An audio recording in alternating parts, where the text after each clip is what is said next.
Hello, everyone. This is Brett, and thank you for tuning in to part 2 of our Smashing Pumpkins extravaganza. This is going to be ranking the 25 best non-album tracks. If you discovered this video, I encourage you to start back with part number 1, which is linked in the description for our ranking of all 12 studio albums. Before we dig in, just a reintroduction of today's guests. Kevin Larkin Angioli joining us. Hello, Kevin. We also have Frank Deserto, writer of the Systems of Romance blog, postpunk.com contributor, member of the band The Harrow, and curator of the recent Cherry Red Records compilation Cherry Stars Collide, a 4-disc set collecting dream pop, shoegaze, and ethereal rock from 1986 to 1995. I'll leave a description or a link in the description for that too, so you guys can grab a copy of this. And then we have Mr. Greg Fasolino over there. Greg is a music archivist curating an extensive YouTube channel with loads of concert interviews and rare recordings. I encourage you to subscribe to his channel. Greg has also written for Creem, Fangoria, Faces, Trouser Press Record Guide, Reflex, Guitar for the Practicing Musician, also a member of the band The Harrow, former member of the Bell Hollow, sorry about that. And yeah, Greg, thank you for joining us. You again. And then if you're new to my channel, my name is Brett. I've been doing this Life on This Planet blog, both in print format and then here on YouTube since about 2009. Founding member of the band Audra. This was our most recent album. This is 2019's Dear Tired Friends. I'll leave a link on Bandcamp if you'd like to check it out, any of that out. Former member of the band Black Tape for Blue Girl, current member of the band Unto Ashes, and as well as being a music teacher. So thank you for joining. And if you are also new to the channel and have yet to subscribe, please click the subscribe button so you can keep up to date on all the videos. So we're also going to have playlists linked for each of us with our 25 choices for this. So non-album tracks is what this is all going to be about. These songs did not appear on any of the 12 studio albums, so they could be demos, EP songs, they were on compilations, movie soundtracks, whatever that might be. We're going to start off with Kevin, who is going to start us at number 25, and we're going to work our way around to number 1. Okay, thanks. Yeah, just want to start off by saying that I think the Smashing Pumpkins are one of the best B-sides bands in history. I've always said, like, The Cure, Smashing Pumpkins, these are bands who their B-sides are as good, or if not better, than the stuff that's actually on the album. So this list was brutal. And then in addition to the B-sides, there's all the rarities that were never even on anywhere else. There's the soundtrack stuff. It's a huge body of top-tier work by one of the greatest living songwriters. So here, my number 25 pick is Drown off of the Singles soundtrack. You know, early Pumpkins, this is just like Drown. This is the full version. There was a version released on Rotten Apple Greatest Hits that I think was truncated. You need the full 8 minutes of this thing where the guitars just open up and take you into ecstasy. It's just an incredible song. Classic early Pumpkins riff. Love the guitar tone. Love the dynamics. Love the soft Corgan voice and great guitar work. And it's just amazing. Just noticed, by the way, I love this soundtrack. I've always loved it. Book on the cover, I don't know who's reading it. It's Ayn Rand, The Fountainhead. So watch out. Number 25 for you, Frank. Watch out, because we have the same number 25 pick. Whoa! What? I love when this happens with us. This has been a theme of these videos sometimes, the synergy here. And I'm also just going to echo before I even really get in the drown that this was actually much harder for me in the album list. This was insane. This has been changing up until a minute. They are I think Billy Corgan's body of work rivals the 60s songbook as far as like the amount of power. Drown is 25. Every one of these songs on here is top tier, God level Pumpkins. And it's just so epic. It's from the Gish session, so it still has that psychedelic edge to it.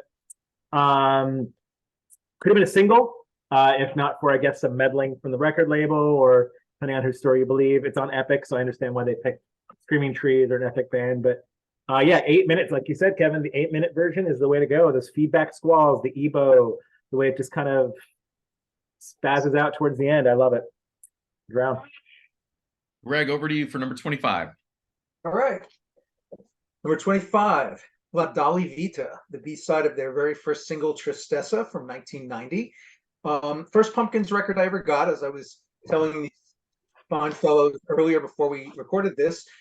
Sub Pop, this was the first Pumpkins record I received. Sub Pop sent it to me along with the first Nirvana 7-inch, or I guess not their first record, Sliver, in 1990 for review. And at the time, I didn't really think that much of it. I mean, I thought it was nice, but it didn't really click with me until I got into the band 2 or 3 years later. But in revisiting it, it's such a charming song. It's a wonderful little, it's a jaunty little track, and I think it's a perfect B-side. It's got that nice 70s rock flavor, and yeah, La Dolly Vita. Right on. Before I say what my number 25 is, I wanted to just mention one other song, and I didn't choose any cover songs in this because, let's face it, Billy Corgan is so incredibly prolific. So I really wanted to focus on the songs, on the original songs. But I just wanted to acknowledge how great the cover of Landslide is. The Fleetwood Mac is just a beautiful rendition of that song. And sometimes cover songs come out that rival the original. And I feel like Landslide is right up there with the original. My number 25 is kind of an odd choice. It makes me smile just thinking of this one. And I know it's a bit of a throwaway song. It's kind of ridiculous, but I'm going to go with French Movie Theme, the 1993 B-side to the Cherub Rock single. Yeah, yeah, yeah, yeah. Bonjour. And then when he says bonjour, I was playing that this morning when Sarah and I were at the table having coffee, and I knew that was going to be on my list because it's such a funny, ridiculous little song, but also it's a good little number. So that is my number 25. Okay. French Movie Theme. Does anybody have Bug Superstar on their list? Because dang, that was great.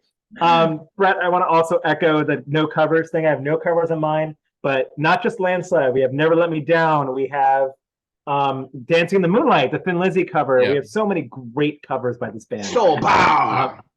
Soul Power is awesome. All the ones we talked about from the Bullet single during the trivia. Great covers band. Top tier. Anyway, my number 24, it's not actually on this record, but I want to show it for the cover. It's the second B-side to the Ava Adore single, not on the 7-inch, but it's Once in a While. I love that it's got that demo feeling that the old cozy sweater that like Annie Dog has on it. It's got a very raspy voice on it. It's very charming, like a gentle little shuffle. It's just a really pretty track. It doesn't belong on the record, but it's a really lovely moment. Once in a While from the Ava Adore single. Great choice. Who's up? Who's up? Kevin, did you just go? No. So that was 24? I'm so sorry. I'm so sorry I just cut you. That's okay. My bad. All right, no worries. Okay, so 24. We'll get back on the groove. Here we go. Number 24 for me is going to be The Aeroplane Flies High, Turns Left, Looks Right from the 33 single. The whole Aeroplane Flies High box set is one of like the peak moments in the Smashing Pumpkins oeuvre. It's incredible. I feel like every single or EP in that box has got kind of a consistency, but this one, which is kind of all over the map, but I love it. Anyway, Airplane Flies High is just an incredible song. Again, another long one. That dark, dirgy, drudgy guitar part, the way it builds, the kind of nasty, nagging voice he gets into at certain points. More that kind of self-mocking of like, I've always been more afraid to live, where he kind of like, it's like a pseudo recording of him being in therapy or whatever, but he's like, there's like a self-mockery, like we talked about Glass and the Ghost Children and the other video. It's just a freaking awesome song. It's that, there's heavy pumpkins and there's soft pumpkins, and this is an all-timer for the heavy pumpkins.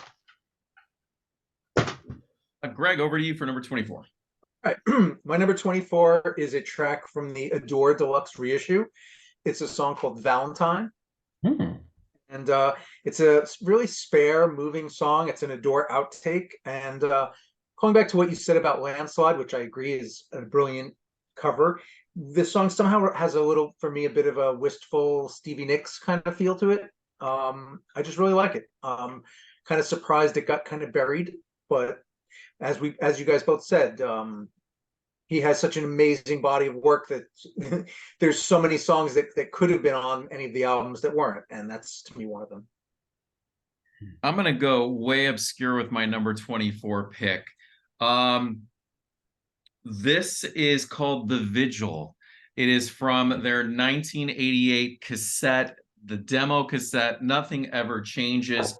Although the recording is subpar and the vocal performance is less than stellar, the bones of this song are really good. And Billy had performed it almost 35 years later at Madame Zuzu's in an acoustic recollection performance of his early work.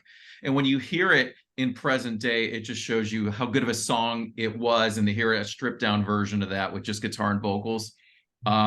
Yeah, and I just wanted to represent it here, but that is The Vigil from 1988. I think it was a Marked track too. It was like this previous band, The Marked, who did that. Yeah, maybe, but cool. All right, I think it's over to Kevin. Yeah, so number 23. Also from the Adore era, I believe, I have Waiting from Judas Zero or Judas O. I love this track, Waiting. It's also, yeah, I think it's also on the Adore box set. Just a great beat. I love the texture of the beat, and I love the texture of like the kind of electric acoustic guitar, and the way the song kind of starts off in kind of like a lighter place, and then it kind of just moves into slightly darker and darker territory. There's he had certain vocal characteristics around the Adore period that I really, really, really love, and this one showcases them. I just think it's a great Adore era song, Waiting, also on Judas Zero. That's my number 23. Over to you, Frank. Cool. That could have been a hit, by the way. It's kind of amazing he threw that one away. Yeah. Anyway, number 23 for me is the B-side to Cherub Rock, not French movie theme, but instead Persnickety. Persnickety is my number 23. I find it to be like a soft, gentle, country fried acoustic number. Love all the finger picking on it. It's just really beautiful, and it's always. I didn't hear it until college. I think when I downloaded it because it was never released on CD or anything like that. It kind of was a Napster era find for me, and I fell in love with it immediately. And he just played it as the closing track to that 30 Years of Siamese Dream live stream, and it was great to hear it again. But it really solidified that it belongs in this list for me. Number 23, Persnickety. Number 23, Greg. All right. My number 23 is from the That's the Way My Love Is single. It was also a bonus track on the Best Buy edition of Zeitgeist. It's the song Stellar. It's dreamy and powerful, and I think it would have been one of the highlights of Zeitgeist if it had appeared on the main release. Yeah, so Stellar. Right on. Number 23 for me, I'm gonna go deep again, but this is not a deep track to these three. We're not quite at the quintessential Smashing Pumpkins sound on this one here, but it's a great track, and it gives us a glimpse of this band finding its identity before the whole world knew who they were. Jennifer Ever, the 1989 track from the Smashing Pumpkins demo cassette. It was included on the 2012 Pisces Scariot, the reissue. There's that little guitar figure that starts up, which sounds like the first opening notes of Crazy Train, but it's an A rather than F sharp to get nerdy with that. But Jennifer Ever is my number 23 pick. Cool. Always love that song. Great pick. Number 22. This is the right order, right? I'm back. Yep. Okay. If There Is a God piano and Vox version from one of the Machina 2 EPs. There's a full band version on the Machina 2 album. I much prefer this version that's him and a piano. I love it so much. It's just Yeah, there's something about just Billy and a piano when he's writing a great song, and I just think this is a great song. I love, I love the shout outs to he likes his spiders from Mars and his loud guitars. So there's the Ziggy Stardust reference, and he changes the pronoun for God, I think, throughout the song from he to she, and the different verses. But then it comes to this chorus of "Who are we this time? And are you one of us flying blind? Are you down?" It's just I don't know. There's just something about him like singing directly to God at his piano, and just I agree. If there is a God, that God loves music and is music, and it's just I've always loved this song, and yeah, this version just at the piano for me is the version. So that's my number 22. Frank. Cool. Number 22, it's not on the 7-inch either, but it's a Gish era track that was released in the Today single in 1983, and it lives in the same world as Snail and Crush for me. It's actually Obscured, which has also been collected on Pisces Iscariot. It's very nighttime psychedelic, the way it feeds back at the end. Kevin and you and I were lucky enough to hear it at the Terminal 5 show, and it's just a great one. So yeah, number 22 is Obscured. Great choice. All right, number 22 for me. I realized I misspoke earlier when I said that Tristessa was the first single, because actually the first single was the early version of I Am One. And my number 22 pick is the B-side to that, which is a song called Not Worth Asking, which is a really kind of out of their usual sonic framework. It's an 80s style chiming sort of jangle pop song. It almost reminds me of like REM or Dinosaur Jr. It later appeared on the Pisces bonus 7-inch, and there's a 1989 live version on last year's Rubano Tapes Volume 1. But it's a really cute song. It's a cool little track. And yeah, number 22, Not Worth Asking. Excellent. My number 22, another super old one from the early days called There It Goes, 1988/89 demo, released once again on that expansive 2012 deluxe reissue of Pisces Iscariot. Some Cure vibes on this one, these sweeping guitar strums, drum machine. Another well-crafted song that you really get to when you hear it in that acoustic performance I referenced that Billy did of his early songbook, which you should be able to find on YouTube. But There It Goes is my number 22 pick. Cool. 21 for me is Vanity. Again, from the Machina 2 EPs. I think it's on EP 1 of the Machina 2 Friends and Enemies material. Beautiful song. Just love the chords on this one. Love the feel of the whole thing. The personification of vanity. I've always been a fan of personification of human traits like this. Actually, I'm a writer, and a breakthrough story for me when I was younger personified vanity as something called a lesser one, which would be like a kind of like an in-between a god and some other kind of entity. So yeah, I just love this idea, this vanity standing naked in the doorway, and love the lead guitar part, and yeah, just the whole vibe and feel of that track. It's just fantastic for me. So I'm a big fan of that song. Great call. Great call. My number 21 is a deep cut. It's the other B-side from the Tristessa 12-inch on Sub Pop, which is only on the 12-inch. It's Honey Spider. Also psychedelic from the Gish era. It's actually pre-Gish. It's like 89, I think it was written. There's many versions of it. Some are truncated, some are acoustic. The one I love is the balls out feedback squall version that's on here. It's beautiful and it's ugly at the same time. So it's like a kind of a nightmare here. So Honey Spider, number 21. And what a great song title too. I love it. Yeah. Okay. My number 21 is a digital single only from 2008 called Glow. Yeah. I feel like it's one of their best post-reunion singles. It's wonderfully bombastic in the same way that like Tarantula is, or, Bullet with Butterfly Wings. It really rocks hard in that classic 90s pumpkin style. And it's kind of a shame that it's not more widely known or suitable to stream or whatever, because I feel like it's a really overlooked song. Greg, I'd love to interject and point out for anybody who's never checked this out before, there was an old Melancholy thing they used to play at the end of shows, a riff, they kind of lyrics. It's called Zoom. and Zoom became Glow. I did not know that. So so it's the same riff. It's awesome. All right. Little nerd moment for y'all. Good choice. My number 21 is from the post Gish EP Low. The song is called By June. It's you can get it now. Well, you know, it's streaming, but you can get it was also part of the bonus track on that 2012 Pisces reissue. Acoustic, really playful lyrics. Sounds like it was probably written in one take.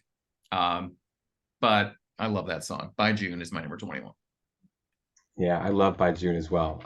And I just wanted to speak to Glow for a second as well. I agree with you, Greg. It's a great one. I looked it up like on Discogs, like, is there a CD version I could get doing this? And it's too expensive.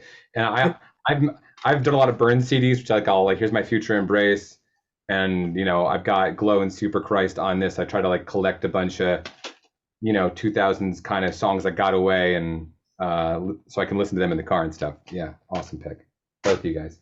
My number 21, 20, we're up to number 20 now. It's Slow Dawn.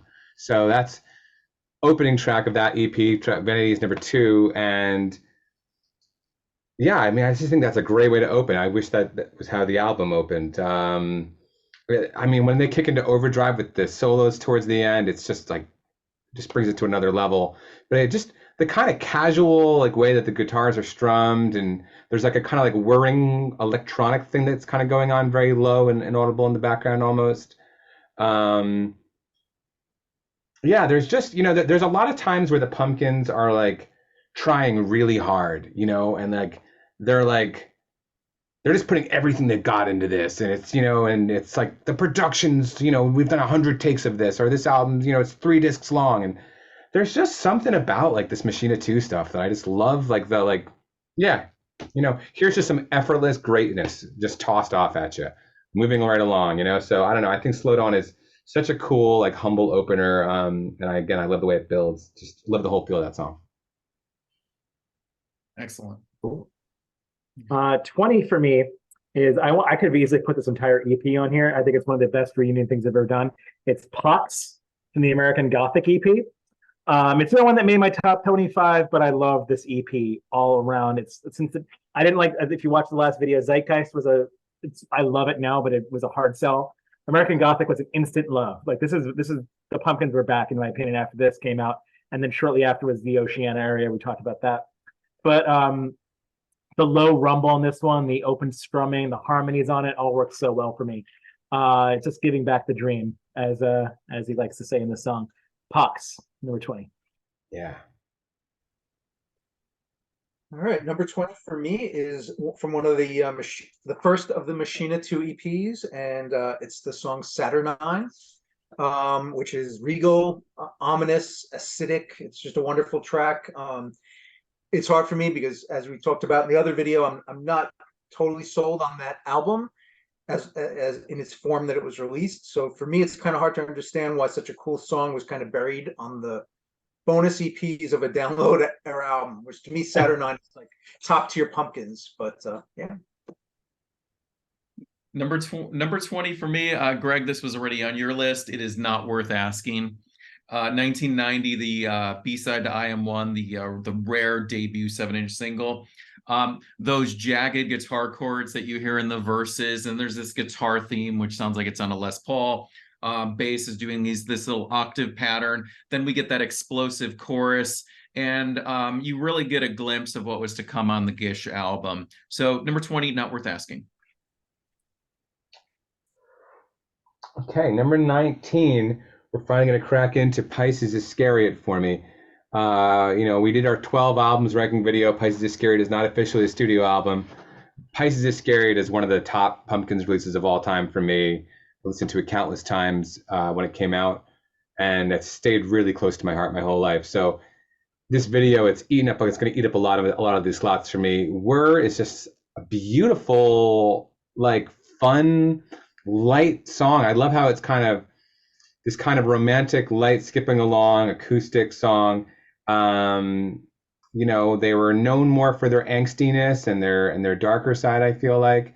And this song is just, you know, it was just like a little scoop of ice cream or something. but then it has this beautiful descent at the end where it kind of starts opening up and gets into these darker chords that are given space to kind of reverberate out. And again, some more of the interesting guitar work by James Iha and Billy Corgan. I loved their interplay so much in their early years.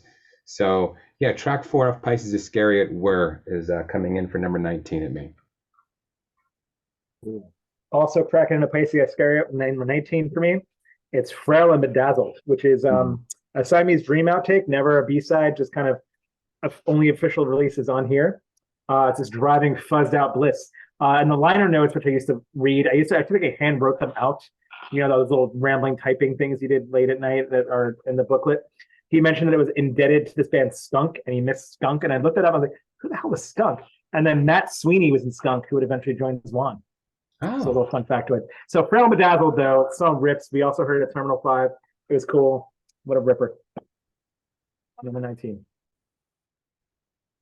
19 for me is a song from the Zero EP, and was later collected on the box set. It's called Pennies.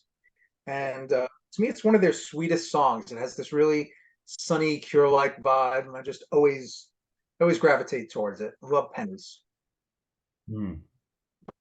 Number 19 for me is Honey Spider 2. 1989, the bonus track on the German Tristessa 12-inch. Added to the Gish reissue as a bonus track back in 2011. Okay, so every time I hear that, didn't anyone say they knew I looked a lot like you? That's total Love and Rockets to me, the way it's phrased. Like I can hear Daniel Ash singing that. It's just, I'm still trying to place what song that reminds me of, but it's a total phrasing and tone of Daniel Ash from Love and Rockets. Number 19, Honey Spider 2. So you're picking, that's the acoustic one for the more mellow. Yeah, the more mellow. Yeah, great choice. Yeah, Honey Spider. It's funny. When they did this Tower Records recreation 30th anniversary thing recently, they went into Spaced. I think out of Space Boy, I think, and it was so cool and so unexpected. And and he could hear what he was singing, and I'm not sure if it was actually what he originally sang, but there was some shout outs, call outs to bands, and Love and Rockets was one of them. And once I heard that, going back through some of these things since then, I've been like, I'm feeling like, oh wow, I can kind of hear the Love and Rockets influence here. Not something that would have occurred to me when I was younger, but now I can definitely hear it. So I really appreciate you saying that, Brett. Cool. Number 18 for me, and honestly, it probably should be higher, is Obscured. I love this song. This to me is just like such a masterpiece. One of the things I love about Pisces Iscariot in general is just like, again, Gish had a unity of what they were going for. Siamese Dream had a unity of sound, what they were going for.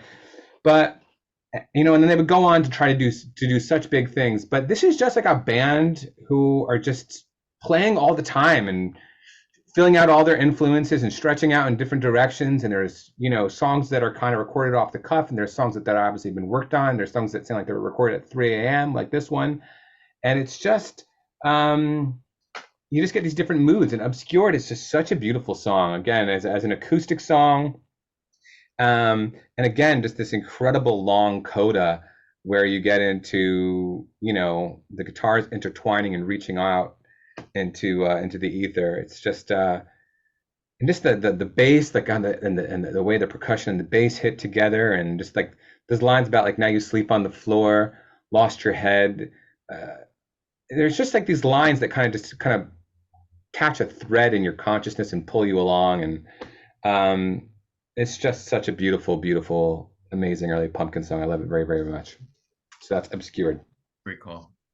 And I agree that I feel like it should be higher, but that's how good these songs are on this list. My number 18, reaching back into the obscurities like Brett has, I'm going to go with Snap, If I Could, which is a 1988-89 era demo. That's dark, rumbling, bass-driven. It's from the Real-Time Sessions if you want to catch it on a bootleg. Never officially released, and it's been weirdly skipped over on all these reissues that have come out. Not on Pisces, not on Gish. It's definitely dark. I remember learning it on bass and trying to like rip it off or something back in the day. But it's always been one that's always caught my attention since I found it in late high school, I think. But yeah, it's always on one of these these CD bootlegs I bought at Generation, no, Bleecker Street Records or something. Yeah, So yeah. number 18, Snap, if I could. Cool. Okay. My number 18 is Song for a Son from Garden by Kaleidoscope, Volume 1, Songs for a Sailor EP in 2009. That's my favorite song from the Kaleidoscope era, which I don't think was really successful as a whole. I feel like it was a weird concept. I don't really think it worked. The whole doing little EPs and then trying to shoehorn Oceana and Monuments into it, or whatever it was. That didn't really work for me, but that song I thought was really beautiful. It has this wonderful classic 70s rock ballad vibe, wonderful piano, an absolutely stunning guitar solo, one of my favorites of his later period. He's acknowledged, I've read about this, the influence of Dio era Rainbow on this song and Led Zeppelin, and I can definitely hear that. It really has that epic 70s, lighters in the air quality, and I saw him do it live in 2010, and it was really good live too. So, Song for a Son at 18. I liked it better live, personally. But live was great. Number 18 for me, I feel like this one has already been talked about. Originally an outtake from the Adore sessions, which was collected on that Rotten Apples. Re-recorded for the Machinist sessions. That's my preferred version. It's more psychedelic, atmospheric, less abrasive than the original version. And that is Saturn 9 with the number 9. This Machina 2 stuff and these tracks that got left off of that album, there's some serious gems that didn't get put into the original running order. And that is my number 18 pick, Saturn 9 from the year 2000. Yeah, love that. The Dio thing, Greg. Yeah, you mentioned Knights of Malta, I think, as a pick in your earlier album, and I hear like a Dio lyric influence on that song. We're gonna ride a rainbow, we're gonna live forever. I don't know. Okay, so I am going to include a cover. I have to. I'm going to include Dancing in the Moonlight at number 17 from the Disarm single, which also had Landslide as one of its B-sides originally. This cover, I don't even know where to go with this. Those on this program with me right now know that I've become a huge Thin Lizzy fan in recent years, but it was years and years and years. I loved this song so much, and I never bothered to check out Thin Lizzy.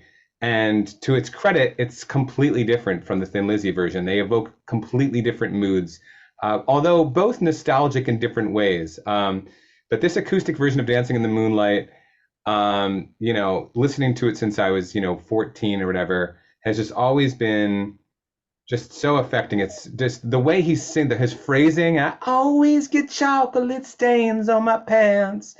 And the way Jimmy Chamberlain does some brushwork, there's just, and the doom doom doom, there's a, it's such a different. The bass on the Thin Lizzy version's kind of supple. Then there's that sax. The bass on this is so different, and it's such like a very, very, very, very late at night song, and you're kind of, you're going over what you did, and do you have regrets about it or not? This song just, I don't know. I love this version of it so much, and it wrings so much emotion out of me to this day. So, a matter of fact, I had to go back and rebuy this little CD single at some point just to have it, So, yeah. Dancing in the Moonlight. Great call. Great call. Yeah. If I was going to pick a cover, that was going to be the one. I have the same memories of that as you do. My Sweet 17 is La Dolly Vita, also been discussed before, the B-side to Tristessa on Sub Pop, but also collected on Pisces Iscariot. It's just late night, wistfully dreamy, big aching sighs, a great catharsis. It's cool as ice cream, man. La Dolly Vita. We don't know what your Sour 29 is because we started this list at 25. You'll never know. 17, right? Number 17 for Greg. 17 from the 1979 EP, also collected on Airplane Flies High, Ugly, which is, I think this single in particular has the greatest like murderer's row of B-sides of maybe any single of all time, except for maybe by a couple by the Smiths or Suede. I mean, this is just the B-sides alone on this album are all precious, and any of these tracks on this B-side could have been a single in their own right, in my opinion, including this one, which is this real wonderful chugging new wave classic that kind of reminds me of the Cars almost, and I just love it. And as Frank will attest, I'm still kind of sad. We had planned once to cover this song with a previous lineup of our band, and just didn't work out. But Ugly, great song. Hey, I'm still cool doing it. I think maybe we should. Screw it. Let's do it. Awesome I love song. Ugly. Number 17 for me has the great line, "You're all I notice in a crowded room." Yes. B-side to the 1996 single, Tonight Tonight. This is Medelia of the Gray Skies, collected on the Aeroplane Flies High.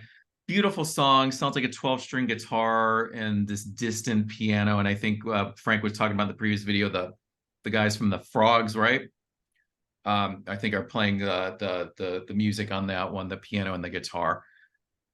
Beautiful, beautiful song. Medelia of the Gray Skies, number 17. Aching, so good. Mm. Mm. So yeah, I'm gonna jump in where Greg was on the 1979 single, and I completely agree with you. It's actually been hard to leave off any of the songs from this EP. I remember I had the slim maxi disc version, and then the box set came out, and I think it had more songs. So many great songs in this. I'm gonna go with the James Iha song "Believe." I think The Boy and Believe are both like the top of James Iha. With we talked about Go in our previous video. Just great songs. I love Believe. I love the cello on it. I love it's just such like a sincere song. He's just like so sweet and sincere. And someday all my mistakes, may Godspeed be with you. Oh, they'll come in. Oh, what? It's just so beautiful. It's just like there's this whole throwback vibe to this thing, and I think it fits in there. And I've just always thought it's one of his finest, maybe his finest moment. Just great song. So James Iha cracking the list here with "Believe" from the 1979 single. Cool. Glad he's getting some love. Number 16 for me is also a Pisces jam. It's Plume, track 3 on here. I love that lyric, "My boredom has outshined the sun." It's such a slight but heavy-hearted song. It's kind of really passionate, but also there's a lot of malaise in it. I heard it played, and I did one of those the same night of the Oceania full record release kind of party at Barclays. We did a VIP experience, and we sat in a small room, and where they kind of warmed up and they played us a couple tracks, and one of them was Plume. So I got to hear this in a very small room, maybe smaller than my living room. And I've loved it always, and I loved hearing it like that. And it's just, yeah, that's great. Plume, number 16. My number 16 is one that I've mentioned before, I believe, from Pisces, and it's a wispy, daydreamy beauty. I just love the song. You talked about the guitar interplay between Billy and James, and I feel like that's one of the highlights of that track for me. They're harmonizing, almost reminds me of like some of those sunny, it's going to sound weird, Allman Brothers moments where Duane Allman and Dickie Betts do that kind of harmonized, sweet orchestration. It just feels like a sunny day walking through a meadow. Yeah. Number 16 for me, I'm going to take it all the way back once again to the Machina 2 EP1. This is Slow Dawn. I said it back in our album ranking video and referencing Machina 2. That haze that's on some of these tracks, and I said, it's like the band is playing through a blanket of fog, really evident on this track. Lyrically, the song makes me feel like that feeling of being at the club all night, and you spill out onto the streets. You're trying to get home before the sun rises, hoping for a slow dawn. Great track. That's my number 16. Love it. For number 15, I got me a ray gun. I got me an altitude. And I can't help thinking something's wrong with every one of you. It's Piston. Track 6 off Pisces Iscariot. MFs. It is such a, it's a meh. Yeah, it's amazing. I just have always, like, where does this song even come from? You know, like, the sound of the drums on it, and it's just like so, and then the guitars pulling, like they're just so, you know, it's so good. It's so good, and it's so not polished. I love just like the unpolishedness of it. I love the energy and the aggression of it. I love the kind of paranoia of it, you know. There's kind of like a weird space opera element to it, but it's also just like, again, like teenage feelings and stuff. And God, and I love the way it goes into the next track. I won't touch that right now, but you know, this song has always just been like one of my favorite Heavy Pumpkins moments. Just so cool. I love Piston. I'm glad we got to see that live too, Kevin. Yeah. Oh my God. I was that night was so full of Pisces treasures. Full of good stuff. It was so good. The reissue had just come out, and you could just tell he was like super psyched about it. It was everything I wanted. It was everything I wanted. Yeah. Number 15 for me is also from the aforementioned 1979 single. I have the Airplane vinyl, so I have all these little printouts I made. It's going to be Set the Ray to Jerry. Yeah. It feels weird putting it at 15 because it's a lot of people's favorite Pumpkin song. It's a Siamese Dream era song that was kind of given life as a melancholy track. Flood apparently hated it, so it got kicked off of Melancholy. But so that's how the story goes, but it's got such a late night, kind of driving down the open country roads, kind of finding yourself in this song that's really irrefutable. And it does make sense that it's Siamese Dream era because that's it feels to me that kind of feeling. It has that same vibe of like finding love and loss and figuring out what you're becoming a person. You're becoming a human being. You're not a child anymore. So Set the Ray to Jerry, number 15. Over to you, Greg. Number 15. My number 15 is again from the Zero EP, and it's Mouths of Babes. It's a sinuous, muscular beast of a track that harkens back to Siamese Dream, I guess, in flavor, and it rocks really hard. Number 15, I'm going to go to the present day. It's not Hooray, but it is from the Zodion at Crystal Hall 10-song collection that was part of the deluxe edition of Autumn, as if there weren't enough songs already. And apparently Zodion at Crystal Hall was the abandoned volume 3 of Shiny Oh So Bright. And this was included as the 10 songs as 5 7-inch singles in that deluxe edition. It is Scimitar, my number 15 pick. There's the toms in the intro and verse of that, total Enter Sandman vibes, Metallica. There's this little wonderful synth melodies doubling the vocals on the chorus. It's one of the best songs from, I know, Frank, you had said how it was recorded, I think, during Sear, but as far as the collecting it in the Autumn kind of realm, to me it's one of the best songs from those from this recent release in 2023. Scimitar, number 15.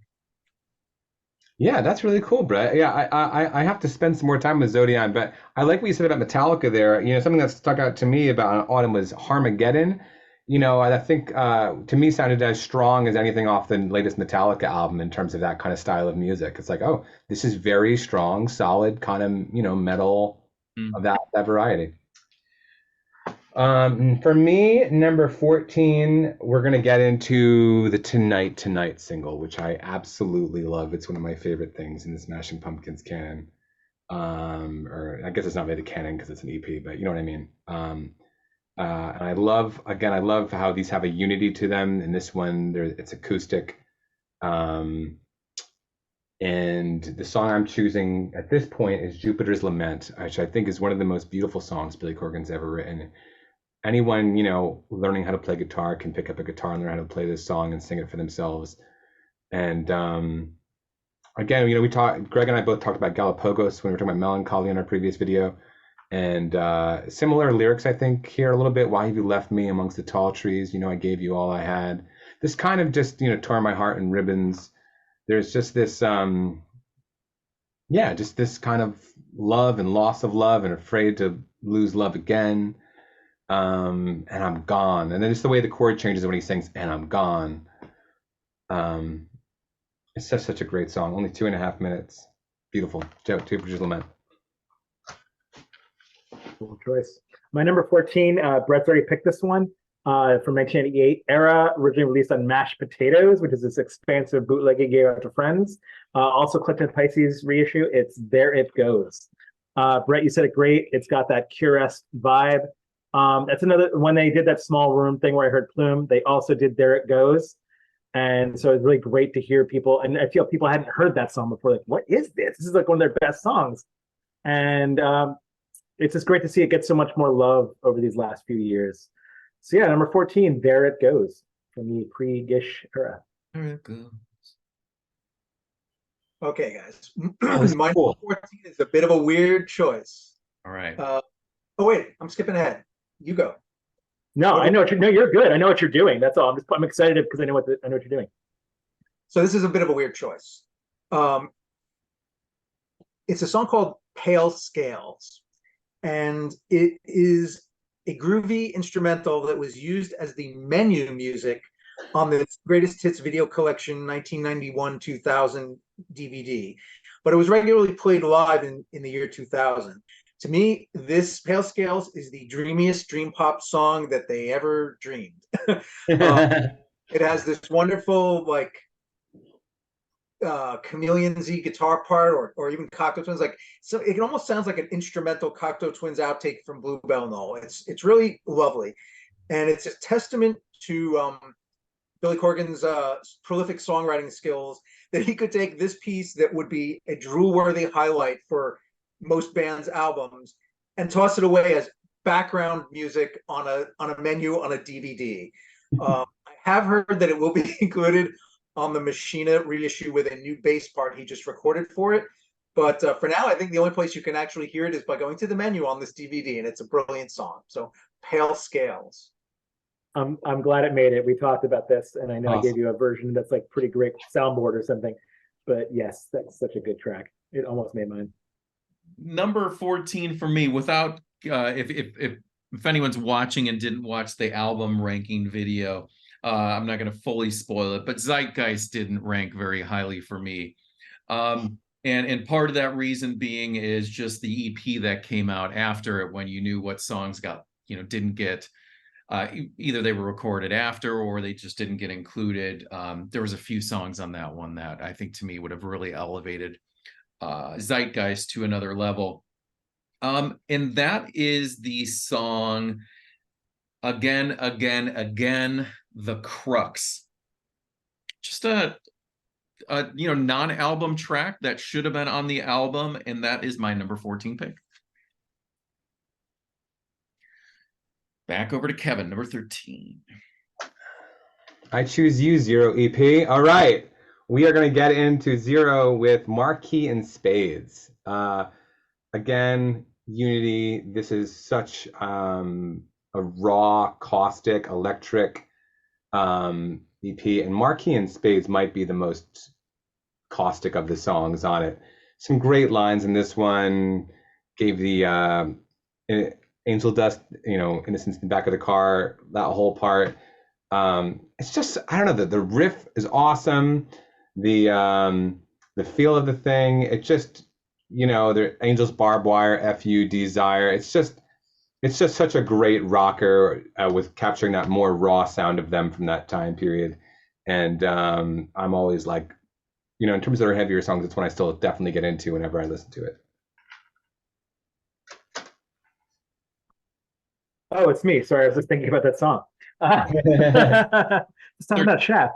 Anyway, number 13 for me, and it also hurts to put it this low. Going back to 1979 single, it's Cherry. So it's kind of the epitome of the unrequited love songs. I listened to this over and over again when the Airplane Flies High came out. Yearning for touch and affection of any kind. I love the way it false starts, the way it kind of and it kind of like stutters. It has a little stuttering effect, whether it's guitar or a synth, I don't know. And it's definitely one of the tracks I think that was kind of, it was pointing toward the door in a way. I think this is one of those things that kind of started playing with the electronics and getting into that sound effect between 79 single and Tonight single. I think you have where Adore was kind of aiming for. But anyway, Cherry is a beautiful track, and one of their top tier songs ever. Number 13. Another menu song. Another spicy pick here, number 13. I'm going to go with the song Gossamer, which did appear on this 2008 live DVD, If All Goes Wrong. And a version was actually commercially released on an EP in 2009 called, it usually seems to be called Bonus EP. It was given out, it's a 4-track digital release given out to anyone who bought a 2-night ticket package for their 20th anniversary tour. And that version was recorded. That's like, I think, my preferred version.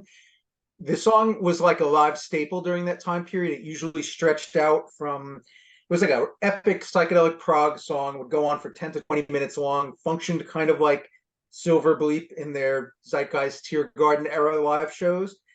And I think it's some of Corgan and Schroeder's finest lead guitar soloing on this song. It's like massive metallic harmonized guitars, kind of like Iron Maiden. Also shows his heavy Uli John Roth influence from early Scorpions. Then it has these hushed sections with soft chorus guitar arpeggios and organ playing by Lisa Harrington, who makes it remind me almost a little bit of like Saucerful of Secrets, Echoes, Pink Floyd. It's really a shame that a proper studio version wasn't recorded or released during that post-Zeitgeist era. It was on several live CDRs that were like given if you, I guess, if you went to a show and you got that, you would get a CDR of that. But like I said, I think my preferred version is the one that's on that bonus EP. It's 16 minutes long, recorded in Chicago in December 2008, and it's just a killer song. And if you're a Pumpkins fan, it's something you need to hear, even though it's not that easy. Number 13 for me, this was on Frank's list already, and that's the song Once in a While. A bonus track on the Japanese version of Adore, and I feel like Frank, you showed it on a was it on a 7-inch single? Ava, it's not on the 7-inch, but it's on the CD, Ava Adore. Gotcha. So it was included as a bonus track on the 2014 Adore CD, thank you, reissue. And then, of course, that 2005 Rarities and B-Sides, which I can't believe that digital collection came out in 2005, that long ago. That um-pa-pa piano line. What I really like about this is Billy's vocals are like kind of broken, fragile. He sounds tired, but I think that lends itself well to the song, and I think that is part of the appeal and the charm of that track. So number 13 for me is Once in a While. Yeah, I completely agree with you about Once in a While, and we touched on Annie Dog, I think, in our last video as well.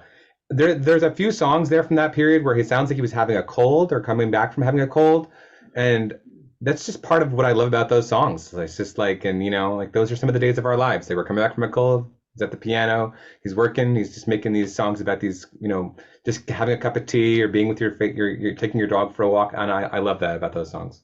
Yeah, I mentioned that he's very raspy on that one. Yeah, it's great. And Greg, I love If All Goes Wrong. I rewatched that last year when I was having a major Pumpkins period last summer. I watched it on a friend's like drop down screen surround sound at his home, and it was so cool. There's so many cool songs that got away during that period. I love that DVD documents that whole time period. A song that can't be on this list because it's never been released is called Friends and Enemies. I saw him perform it live when I saw Zwan in 2003 in Boston. And I've just been waiting for that song to get released, and it never has. For a while, there was like a Billy Corgan MySpace page, and he had Friends and Enemies up there as one of his songs. And I'm like, it's just tantalizingly out there. I'm not sure if it'll ever come out, but it's one of my favorite things he's ever done. But is it a Smashing Pumpkins song? I don't know, so I can't include it. But anyway. I have a version. I have a recording I can give you if you need it. It's a great one. You probably already have it. I haven't sifted through everything you've given me. Number 12. Okay. Set the Rate of Jerry, back to 1979. What a great bass line. That line, suck you like the sap from a tree, honey from a dew. Yeah, there's just so much like, you were mentioning it, Frank, with Cherry and stuff. There's just like this, a lot of like unrequited love, kind of like slinking around lust on this EP. And I think Set the Rate of Jerry is amazing. It's one of the greats. Cool. My number 12 has been mentioned, but both of you picked the other version of it. It actually hurts me not to put the Machina 2 EP stuff really on here because I feel like that's number 26, 27, 28, 29, right? But I wanted to choose the Adore version of Saturnine, which is collected on Judas O, Judas Zero. Not the Adore version, that's a whole other version of it too. It's kind of endless with this song. But the Saturnine, the electronic version that's on Judas O only. I'm choosing this one because it's most aligned with my taste. It's like Eyes' Dirty Little Secret. It has the same kind of rich synth and drum machine vibes. There's so much imagery of car crashes on this one. Camera taking this picture. Maybe it's a little Diana-ish, and that way paparazzi, gritty electronic grinding. Kevin, you and I got to see this song at the Plain Song, and we heard this version of it, and I loved it. I remember being in the front row for the other shows and just having that song blow my face off. So Saturnine, all versions, it's a great pumpkin song. My preferred version, which makes my number 12, is from Judas Zero. All right. My number 12 has gotten extensively talked about, so I'm going to keep it really short. It's Slow Dawn from the Machina 2 EPs. And it's just rain-kissed and gorgeous and just captivating. So, yeah, Slow Dawn. My number 12, I feel like everyone has talked about it, if not two of the three. And that's from Pisces Iscariot, Obscured. 1993, originally a B-side to the Today single, Gish outtake. Totally vibes with Drown and Rhinoceros. Lots of cool melodic electric guitar phrases layered in. Number 12, Obscured. Okay. Number 11 for me is, this is going to be a weird thing to show. The end is the beginning is the end. And I have a little homemade CD. I've made a lot of these homemade CDs over the years to collect my rarities, things that Frank has sent my way. So that's where my copy lives. But oh my God, what a song! What a song! Like, this is like Pumpkins at their peak, taking over the world era of like melancholy. And it's just insane. Like, you listen to this thing and it just like comes out of the speakers at you and just grabs you. It's like the Jimmy Chamberlain's drumming and the distorted guitars and Billy is like in high visionary imaginative mode where he's singing all this crazy imagery of the Suez spit me out. It's like it's incredible. And then it kind of transitions from those kinds of verses to the is it bright where you are, have the people changed. And I love when they do that vocally, where like a where they kind of do that like drop on the lyrics. And I think there's some background vocals. Does it make you happy? You're so strange. Like, everyone is a Pumpkin fan and is happy that they're strange. They know they're strange, And it's just like such a crazy, wild song. It's got so much energy. Like, can you imagine someone dropping a single right now with that level of energy and visionary quality? It's not happening right now. That song is absolutely incredible, and the fact that it came out like on the soundtrack of like the fourth Batman movie, which is funny. And then the other version's amazing too. It's so good they used it for like the Watchmen trailer years later, staying in that comic book universe. Anyway, that's me on that song. It's amazing. And I just want to show it on the list because I want to just prove that I'm not making this up. My number 11 is also The End is the Beginning is the End. Yes. We have Total Synergy. I actually bought the freaking Batman soundtrack the other day, an abysmal movie, just to have it on vinyl because I wanted to show it because it rips so hard.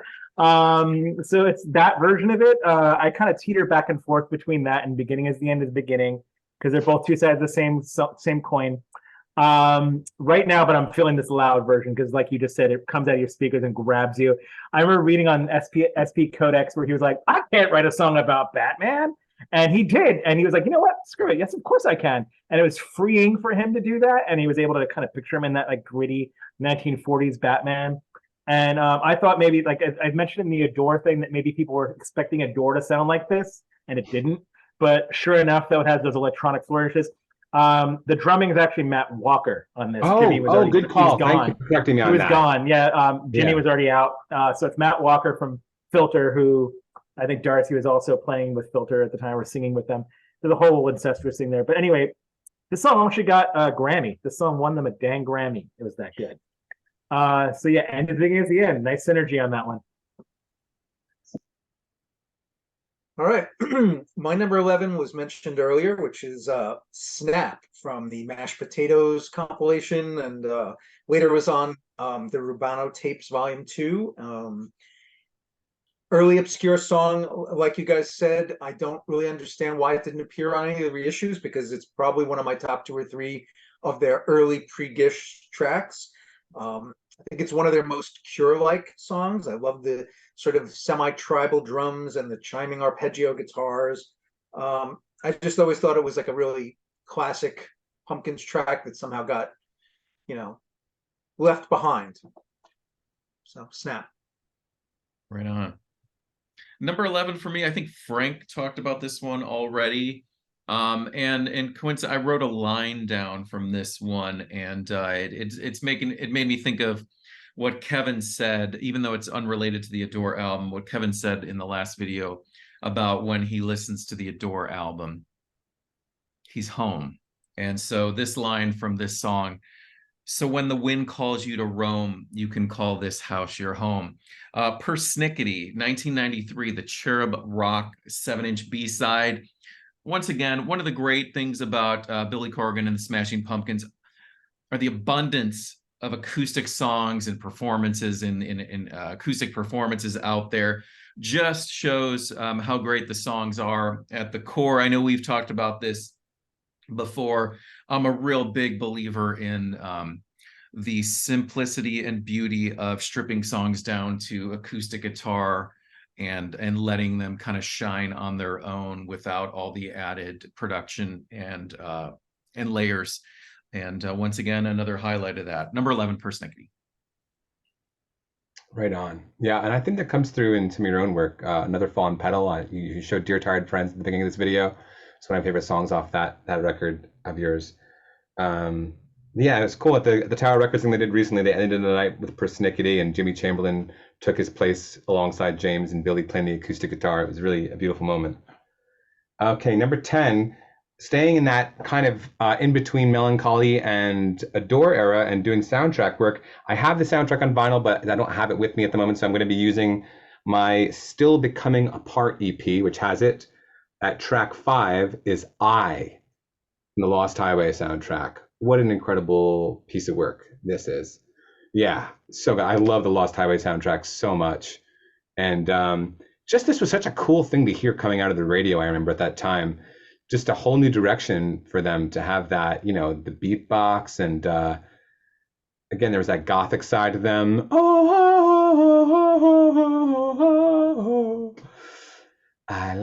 Yeah, just the way it builds and the softness of his voice. And it's such a cool song. A really unique moment for them. I was listening, I think it was on the 33 podcast, he talked about how he was actually trying to write a rap song. He was going to maybe partner with Shaquille O'Neal, and he had this was his demo, but it never worked out, and he wound up having to get the song together in a day because, like you mentioned, or I think Frank, David Lynch was not a fan of Tear or Tear, which, by the way, Billy Corgan has not decided how to pronounce the song himself, so you're both right.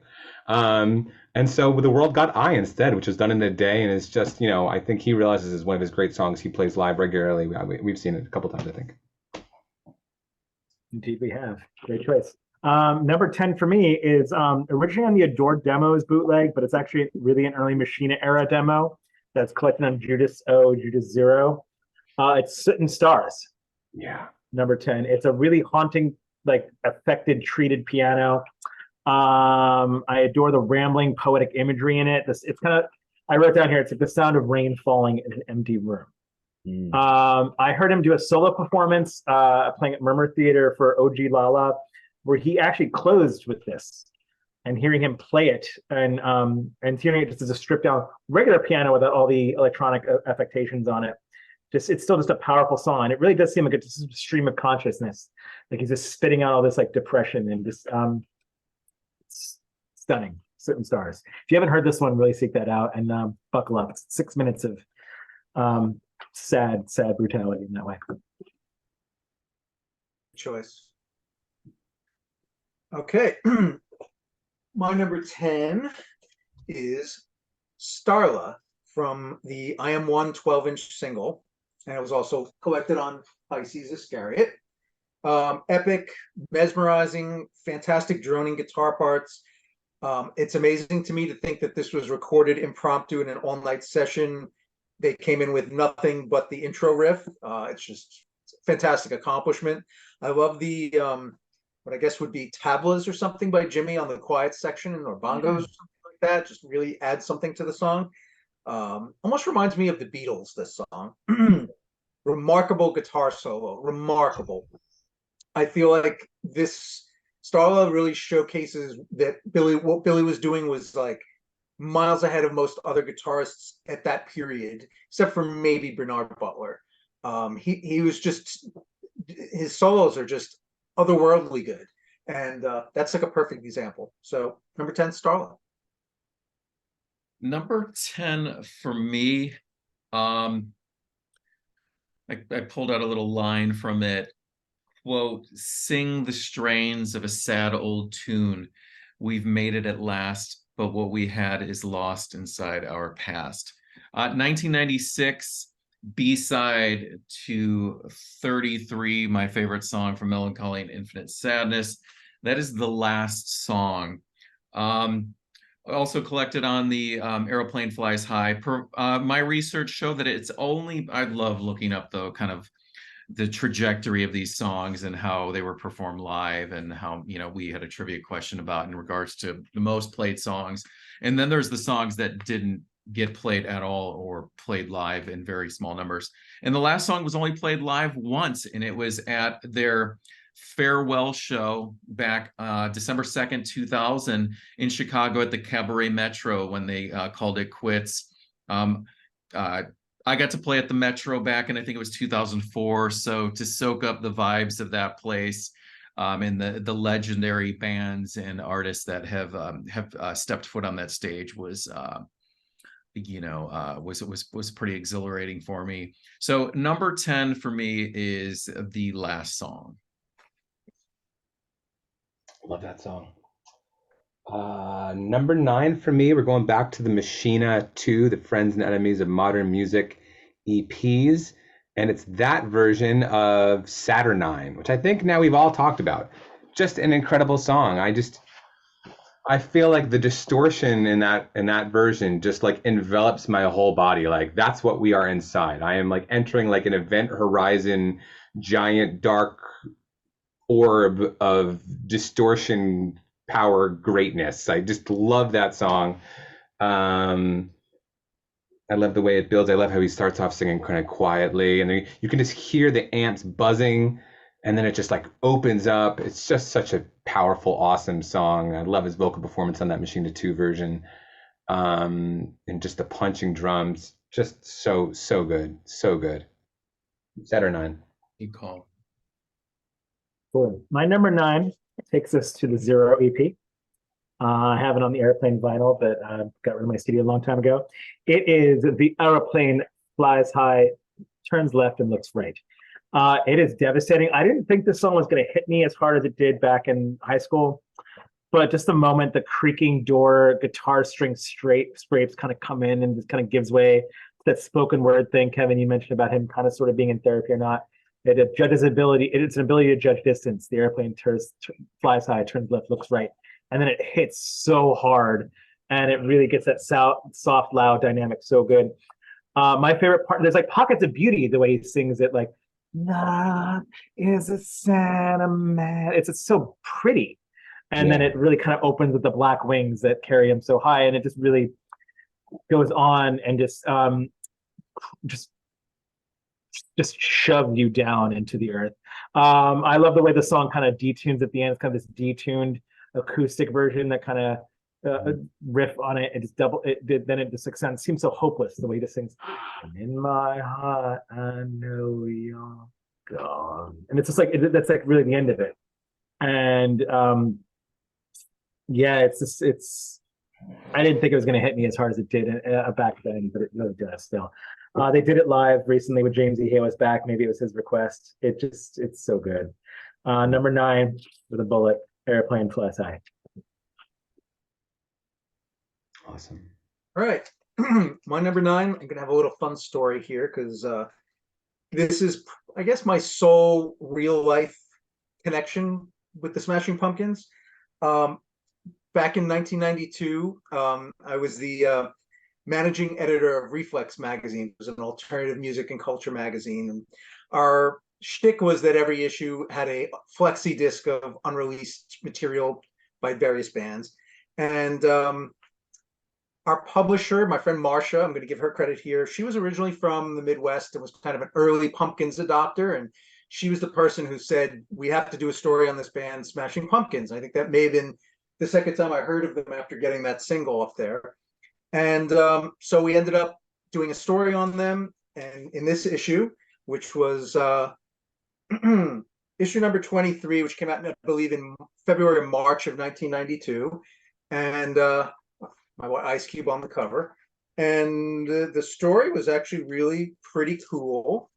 Here we have the story on the band. And it came with a flexi disc of a song called Daughter. And it was a recorded as a demo in 1989, and another one like Snap that was kind of just sort of forgotten, even though I wish it had been on Gish. There was a shorter, truncated version on the 1989 Moon demo cassette, and a live version from 1989 came out on last year's The Rubano Tapes Volume 1. But I think the extended studio version that's only on this flexi is the best version. And one of my jobs at the magazine, it was to write the liner notes for all of our flexi. So I actually wrote the liner notes here. So I'll read that. It says, a 2 to 3 year old outtake that was from a batch of demo work. The elegiac daughter has been described as, quote, something from the archives of lead pumpkin Billy Corgan's mind. I guess that's what either he or his press person sent me to write for that. It was recorded at Smart Studios in Madison, Wisconsin, where he does the bulk of his demo work. He had exactly 3 things to say about this cut. Yeah, so one of my jobs was I'd write to the artist and I'd say, give me some facts to talk about the song. So here's what he wrote me. He said, number 1, it's a song about killing a girl and throwing her in a lake. Number 2, it reminds me of summer vacations in Wisconsin. And 3, it also reminds me of why I never eat fish. Anyway, it's smoldering, it's somber, it's Darcy's best bass line, in my opinion. Very Eric Avery-esque bass line.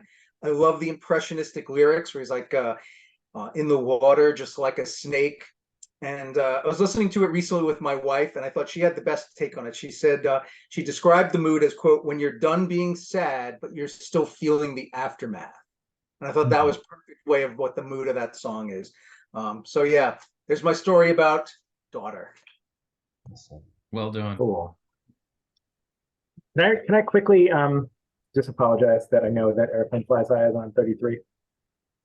I caught myself there. I know. Sorry, everybody. Just please don't crucify me. Back to you, Brett. I don't know if this one was already talked about. I feel like it has, but I don't know. Soothe. The B-side, 1994 B-side to the Disarm single, opening track on Pisces Iscariot. Beautiful acoustic track. It fits in kind of tone along with like a lot of the like lighter moments of Siamese Dream. It's a great track. Soothe is my number 9.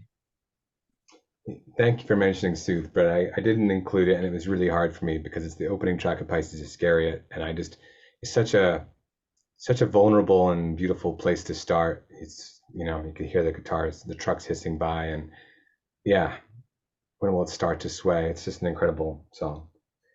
Okay, for me, I'm going to do track 2 off Pisces Iscariot, which is a complete juxtaposition to Soothe, which is Frail and Bedazzled, which I think was released as kind of like, it was on the radio when Pisces Iscariot came out, but Frail and Bedazzled, I love all like the flange on the guitars, and again, like just so joyous, like irrepressible joyousness coming through on this song.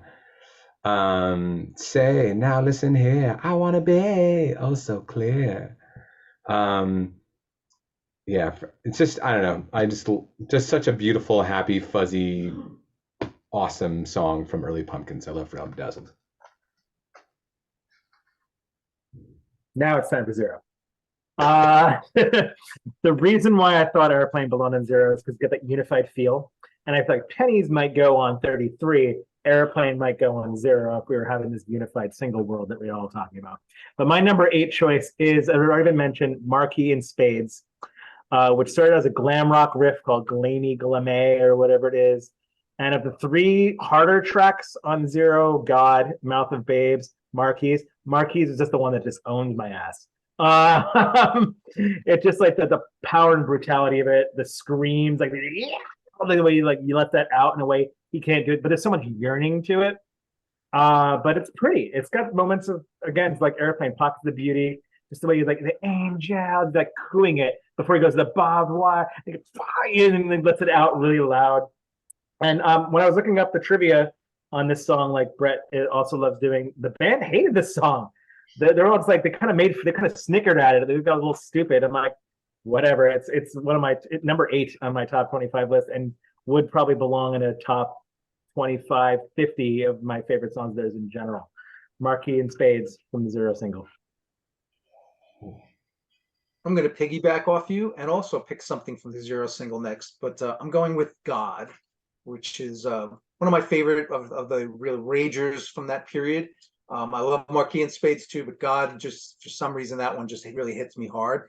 I read that he said that he left it off the album because he thought the beat was too similar to Bullet with Butterfly Wings, and I kind of get that, but I just think it's a fabulous song. It's magnificent. It's just really a killer. It's one of those songs that's just like a killer, really violent. Love it. God. Number 8 for me. Early on in the list, Greg had mentioned a song for a son. And I think you said that it's your favorite from that Tear Garden by Kaleidoscope era of the band.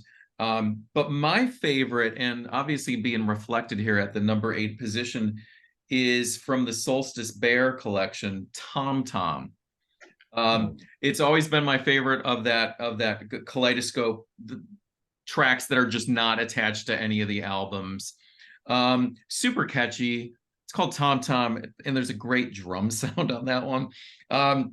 Yeah, my number 8 pick, Tom Tom. What is that you held up there, Kevin? Yeah, so this is I have that EP. This is the CD version. It's got like this kind of Alice in Wonderland, like Louis Tenniel illustration. So this is the CD version, and yeah, Tom Tom, it has it in a row. And then here's the vinyl version. I remember those little box sets that came out that had like some little obelisk with it. Yeah, so I didn't get the first one, but I did get the Solstice Bear, which I do like a lot as well. And here's the sleeve, which is kind of like a black version of the outside. And then you've got the 4 tracks that are the EP proper that we all know on this like Constellation side. I believe it's on that side. And then there's this other side which has Cottonwood Symphony, which is a vinyl only track. So, but yeah, nice EP. I like it. Pretty. Tom Tom would be my favorite from the whole Tear Garden solo. Really cool. Release stuff. So it's still cool. Glad you represented it. Number 7, Kevin. Number 7, Kevin, Banana for Fevin, is The Mouths of Babes, Back to 0. Now, what a riff.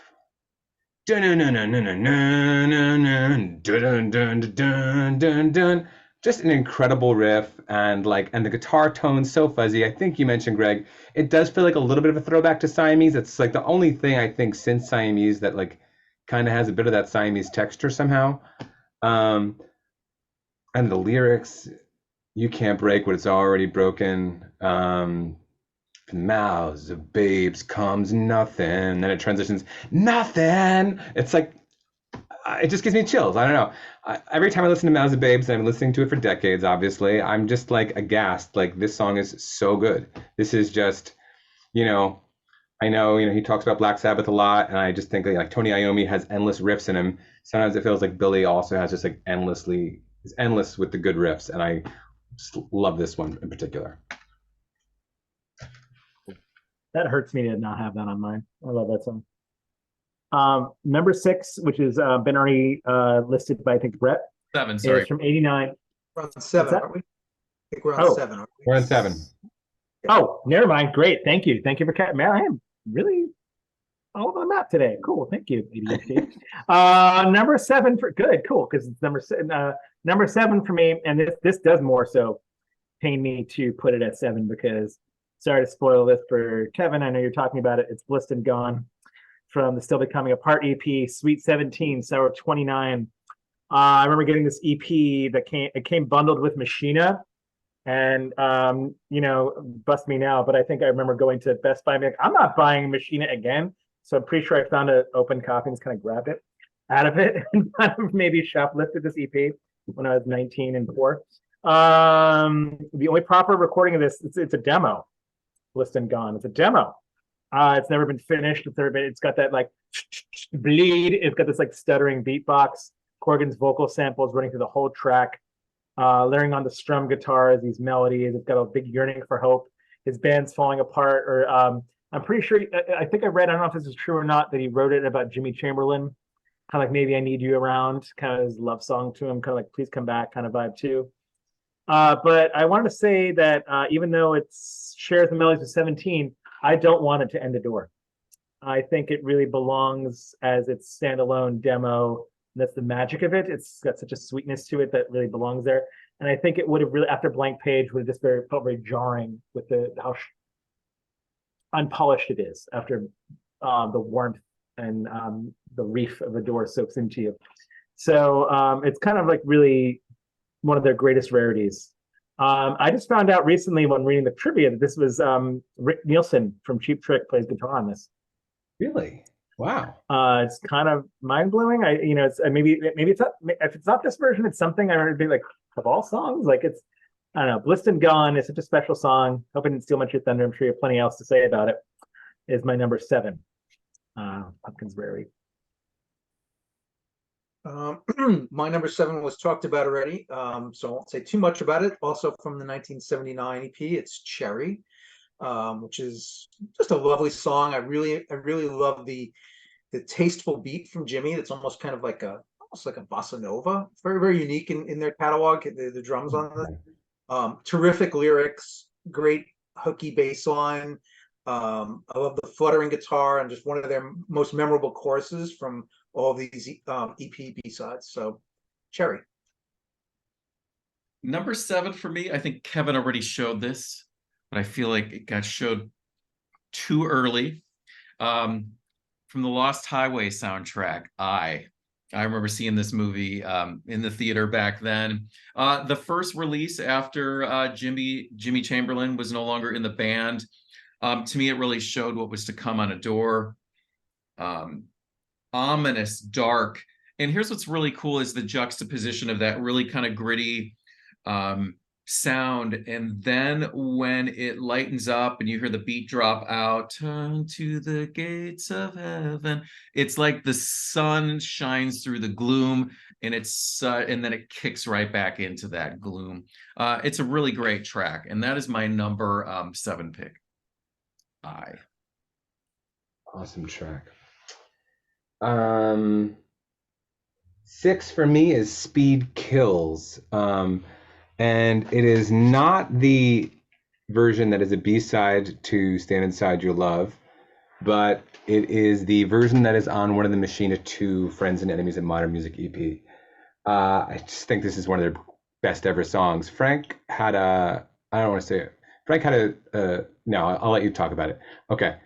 Anyway, Speed Kills is just like, but beauty lives forever, speed kills, but beauty knows your name. The last rose of summer is gone. Just the way it moves along, it kind of moves off, like starts off like slow and slinking, and then it just kind of, there's just such a build to a lot of these. I feel like these like Machina 2 era songs, these ones from the EPs we're talking about.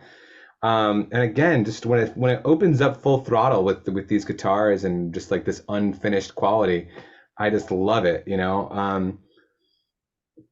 And the guitar solo is just incredible. Like, even as it starts off the song,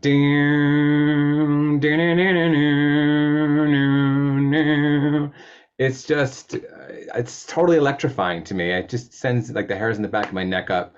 And I just think it's one of their finest ever moments. Just an incredible, incredible song for me. Again, that's the Machina 2 version of Speed Kills. Frank, number 6. Oh yeah, cool. Number 6. Sorry to jump the gun on number 6. Kevin, if you can open up your Pisces Iscariot box set for a second and show me the demo tape. Yes. for us? I can retrieve that This is for what you. this. Thank you, sir. This is what Brett was talking about before. It's Jennifer Ever, the first track on here. It has always been, since the moment I heard it, one of my favorite Pumpkin songs. There's such a naivety to it. Simple, punchy drum beat, open minor, jangly guitars, big chorus, and it's still got that doom and gloom of the earliest material. I have it on this bought it on vinyl on this murky bootleg that's worth a lot. That collects that first era of stuff. It's Jennifer Ever there. I love it. I love it as a band named after it. Even someone really beat me to that one. Number 6. Was that, hey Frank, did we hear that for the first time on that 1989 bootleg we bought off Bleecker Yes. Street? Yeah, that That's was the so one I was cool. talking about. Yeah, that was the bootleg I was talking about earlier that had Snap Yeah. on it. It had maybe it had There It Goes. But I remember you had that and I dubbed it and I listened to that endlessly. I was obsessed with that material. Before Taylor Swift's 1989, there was the Smashing Pumpkins bootleg 1989 that we got that remains star off Bleecker Street. Yeah. There are 3 songs from that era for me, and I love that you guys are kind of. I wish I kept that. Yeah. Good.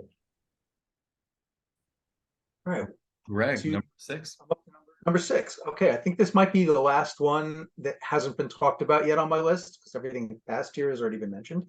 And this is a song from the American Gothic EP called Sunkissed. And I second what was said before about how that album, that EP, really kind of brought the real Pumpkins vibe back. And I think Bill even mentioned when it came out, he said something like, "The real Pumpkins are back." I like Zeitgeist a lot now, but at the time, American Gothic felt like going from a black and white movie to Technicolor after Zeitgeist. And I really like it a lot. I feel like it's kind of, because it's not streaming, perhaps, it hasn't really gotten too much attention in recent years. People don't really know it exists, I think. But anyway, Sunkissed, I think, is the prettiest song of their reunion years. It's one of his best vocal melodies and performances. I love the great organ. Combined with the organ, it gives us this gorgeously wistful, like pastel ambiance. And then you have this really super catchy chorus-laden guitar leads that they're like a sweet callback to the Gish era. And the lyrics are superb. I love when he sings, "I've never chased a brighter sun than you'll become." It's just so sweet. It's like one of his most evocative lines. So Sunkissed from American Gothic. Right on. I'm going to also go with American Gothic EP. Now, between us, we're going to now represent all 4 tracks. Frank, you mentioned Pox. I mentioned Again, and Greg Sunkissed. My favorite from that is the Rose March. Why wasn't that on Zeitgeist? I don't know. But my favorite song from that whole era of the band, the Rose March. Number 6. For number 5, for me, it's going to be Starla. I don't know if I have much to add to what's already been said, but Starla is to me one of the, like I said at the beginning of this with Drown, the epic early Pumpkins where they just had like a cool riff, and this is like a simple ascent. You mentioned earlier, Brett, and the melancholy thing, talking about like the open E string on 1979. Starless is a similar thing where there's an open string and you just, on the string above it, dun dun dun dun dun dun dun dun dun dun dun, and so simple, right? And it starts off so delicate and simple, and yet from there we go on this 10-minute journey. Greg, when that guitar comes in, oh wow, wow, what? It just goes, oh wow. And it starts going to the 2 guitars. Like, it's insane. And then the parts where it stops and there's a little bit of the strumming. Starla, dear, please take me home. But there's the other part. And you mentioned the part like where there's the sudden tablas, and you mentioned the Beatles, and I can see it now, like Ringo in the Help movie, like Jimmy's back there, like, "Hey, are there any like bongos in the studio? Okay, fuck yeah." Part of my language. I'm sorry. Bring them on in, sure. They start playing them, and it's just crazy. Where does this little song with this little riff and an unfinished idea? And he misheard the girl's name. It was Darla. But again, when Billy uses someone's name as a song, it's going to be great. Like, you just know that. And Starla is just, to me, it's just what the Pumpkins are about. What they were about to me, when I loved them with all my heart as a teenager. And it's just an incredible song. And one of the songs that made me just want to play guitar. Like, they might as well have been gods somehow making that, and it just goes on and on, and then it stops, and it keeps going on for a long time after that with all the the different pedals and effects they've got going on, and it's just what a wild song. It's crazy that was a B-side. I forget that sometimes that's the B-side to I Am One. Can you imagine like getting I Am One and you turn over? I mean, maybe you did back in the day, and Starla's there. I mean, what the heck? It's just insane. Kevin, we did it again. My number 5 is Starla. Yes. And I just wrote just perfect. That's all I wrote. This is so us. This is so us. That's all I wrote, just perfect. But I want to add to the point about how great and simple it is. One of the solo performances he did for OG Lala, he opened up. I think like after he did the record, he played Starla. He did Oceana, and I think he did also Starla at one of the other shows where he just kind of played on piano. Even the on the piano works so well. Just perfect. Starla, number 5. So, And just to be clear, for those of you watching, we never share our lists in advance. Everything is a total reveal in these videos, and that's part of the fun on this. Yeah. So it's always cool when throughout this huge catalog, when 2 or more people land on the same pick in the same spot, it's always cool. Yeah, Brett, you and I have a lot of those in the past. It's been really fun. Yeah, definitely. All right, Greg, I think we're at you for number 5. Number 5 for me has been mentioned before, Obscured from the Today single. Gorgeous 70s style, folk pop gem. I love the sweet Americana-ish guitar licks. Definitely you can hear his influence from Fleetwood Mac and Neil Young on there.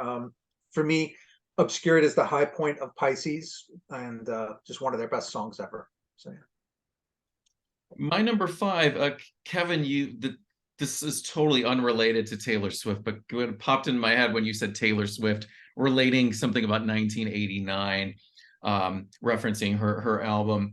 And I don't know, it was last year I was listening to, I forgot which album it is of hers, and one song in particular, where sometimes a lyricist or a writer will say something that sounds so simple, but the way they say it and phrase it has never been said before. And I'm phrasing here, but she says in one of her songs something about standing in the light from the refrigerator, or the light from the inside of the refrigerator. And I forgot what it's in a relation to, but it was one of those moments where it's just like, it made my head explode. Like, damn, that was said so perfectly. Like, it seems so basic and simple, yet it's just so well said. Well, the reason I bring that up is my number 5 pick, Rotten Apples.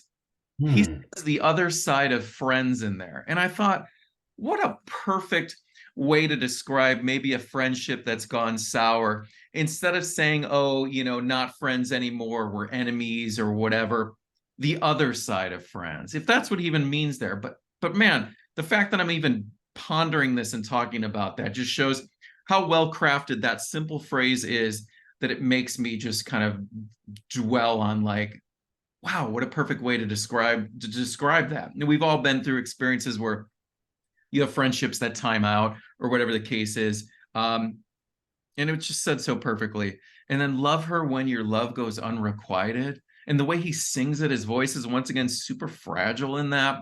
1996, the B-side to Tonight Tonight, collected on The Aeroplane Flies High. That's my number 5 pick, Rotten Apples. Yeah, I love that. I was texting Frank at some point doing this, and I was saying I was listening to Tonight Tonight EP, and I was like, every one of these songs that I'm not going to include on this list, I feel like Abraham in the Bible being told to go up to the mountain and kill his baby by God. Like, it's ridiculous. I mean, except for Blank. I've never liked Blank, but Rotten Apples is incredible. Melody Magpie, I guess I'm giving away. I didn't include. I love that song. And there's a tonal quality, like you're talking about, with the violins and stuff on it. The vocal performance, there's so many great things about it. And I thought it was, I thought about, should I mention Taylor Swift? But there's someone I know from working in the store who his 2 favorite musical acts are Smashing Pumpkins and Taylor Swift. So it's not totally weird to talk about them. I thought about talking about her Anti-Hero and the lyrical finesse and polish in that versus the throwaway lyrics in Anti-Hero when he talked about Monuments. But anyway, we are now up to number 4, and I am going to go to the same single you were just discussing for Methilia of the Gray Skies. Just one of the most beautiful things I've ever heard in my life. I love it so much. It never gets old for me. I've listened to it countless times. Um, when I was a teenager, into my teenage years, I had this great love affair that lasted for 2 years, and um, she had this. There's this giant fallen tree way in these back meadows behind her house, and we called it Medelia after the line of like a god's forces struck down. It was like this tree was like this fallen god that was back there, so we had a name for the tree, Medelia, after the song. But yeah, that 12 string, I think it was like recorded in a bathroom or something. In the book for that album, there's all these weird pictures of them on the road. They're the biggest band in the world, and they're in amphitheater after amphitheater, arena after arena. He's wearing a Bulls cap, and you could just picture like backstage with surrounded by all these cinder blocks somewhere, just recording this unbelievable piece of beauty that he's channeling. I've just always loved this song so much. Again, it's that softer side, it's that visionary side where he's just kind of using the imagination, incredibly poetic.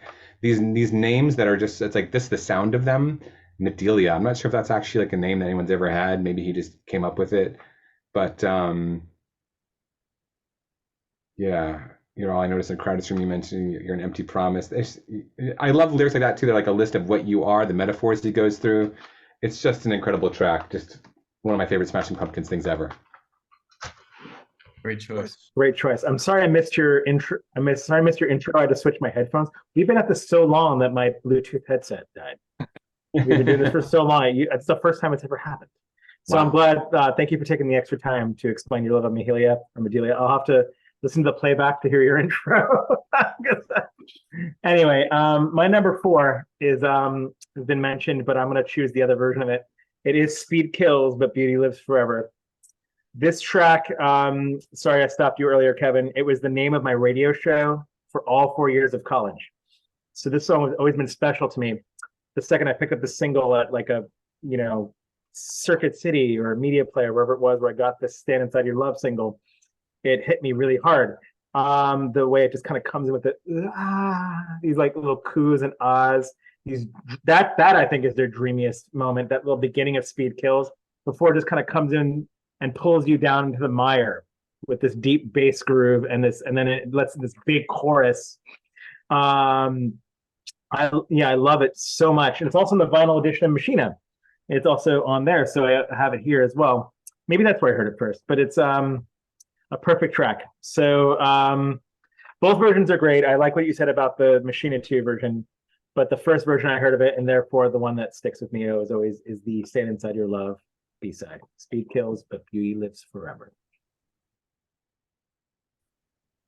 All right, down to number 4. I'm gonna pick I from Lost Highway. I love the nocturnal feel of that song. I think it might be their best electronica tinged song, and definitely, as you guys all said, it really kind of as a harbinger of Adore, what they were going for on there. Fantastic synth hooks and melodies. What's weird to me is that even though it's so synth oriented, it sounds less dated in terms of the synth sounds than some of their recent synth stuff. It doesn't really sound dated to me. And I think one thing that I'll add about that song that I think is really means something is that he is the only person on it. It's 100% Billy Corgan on that song, and yet that shows that really he's all that's really needed for it to be the Smashing Pumpkins, because it's such a quintessential song by them. So yeah, it's a great one. I'm happy to see it represented again. Number 4 for me, Greg. I guess we have you to thank in part for bringing this song out, and that is Daughter. Greg had showed it from the Flexi single from that 1992 issue of Reflex. The band only, according to what I found stats on this, they only played it live once, and it was all the way back in mid-1989. Kind of criminal that this song is not more widely known and performed. You hit the nail on the head. I wrote down total Eric Avery, James Addiction vibes in that bass line. Definitely goth influence on it for sure. Dreamy. Yeah, Daughter's my number 4 pick. Great choice. Kevin, top 3. Here we go. Half cocked, shell shocked. The universe is full of black holes and anniversary knots. The Rose March off American Gothic. Can't agree more with what everyone said here. I'm so happy that all 4 tracks collectively made it onto this list. I love this EP. It's, this and Oceani would be my favorite things that have the Smashing Pumpkins name released this side of 2000. I disagree that anything of this should be on Zeitgeist. I think Zeitgeist has its own feel and aura, and this has its own thing. But sometimes an EP is better than an album, and this is a case. This might be, they've made, as we're going through the 1970s, the Airplane Flies High box set, obviously they have so many good EPs, and we touched on Lull, I think, which is another great EP. But this EP is so good, and you kind of see it in that DVD, If All Goes Wrong, where he's working on this song, and he's working, some of these, he's going through a major songwriting phase, and a lot of it's just not really good enough to stick, but man, when he gets to these songs, and I talked about him on a piano earlier with If There Is a God, and there's a version of him working on this song in that DVD, If All Goes Wrong, where he's working on the Rose March, and it just has a different feel, but it's just, I just love the lyrics so much. I love the whole feel. He gets into that soft place again with his voice. We have a little bit longer to go. Yeah, this song just means so much. Do you see me? There's so many moments in it that just hit me so hard. I come back to this EP again and again and again. The crux, and Pox, you mentioned, is kind of cool that it hits hard, but the Rose March has just got to be one of the all-timer Pumpkin songs for me, and it shows that he still has plenty of magic left in him when he digs deep enough. So yeah, American Gothic's incredible, and Rose March at number 3. Right on. I just want to interject one thing, because it made me think you were talking about it being on that EP and Zeitgeist, and I agree with you that I don't think it really fits with Zeitgeist, but here's a thought.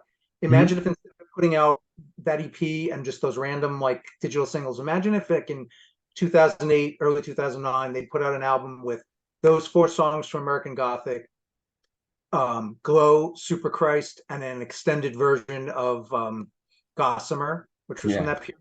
Wow, that would be a great Smashing Pumpkins album, wouldn't it? Yeah. Agreed.